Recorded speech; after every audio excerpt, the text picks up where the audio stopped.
Kita ke berita selanjutnya, Tribuners, meski diperkecil per ikatnya, harga sayur lokal di Mardika Ambon masih dijual Rp5.000. Harga sayur lokal di kawasan Pasar Mardika, Kota Ambon sedikit meningkat Minggu 5 Oktober 2025. Pantauan tribunambon.com, rata-rata harga sayur lokal seperti kangkung, bayam, sawi masih sama, yakni Rp5.000. Namun ukurannya sedikit diperkecil. Ditemui salah seorang pedagang sayur, Layamin, mengaku bahwa ukuran sayur yang semakin kecil dikarenakan harga yang diambil dari petani sedikit meningkat. Rata-rata sayur yang diambil dari petani dibanderol Rp10.000 per ikat besar. Satu ikat dari petani akan dibagi penjual sayur dalam 3 ikat kecil untuk didagangkan di pasar. Hal ini tujuannya untuk menjangkau pembeli. Lebih lanjut bahwa harga sebelumnya per ikat Rp8.000, harganya baru meningkat dalam 1 pekan ini.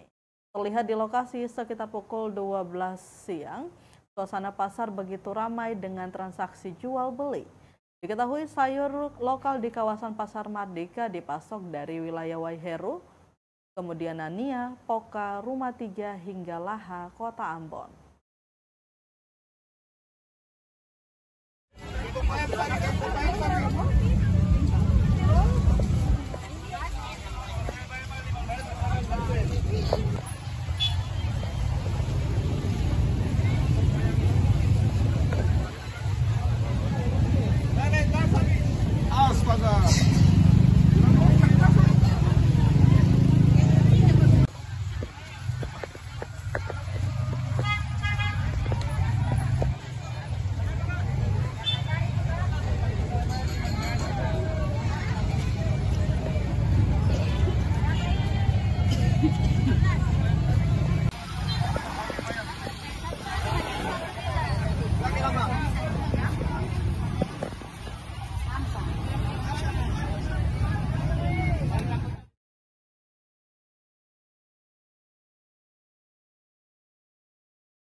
Download Tribun X sekarang, menghadirkan lokal menjadi Indonesia.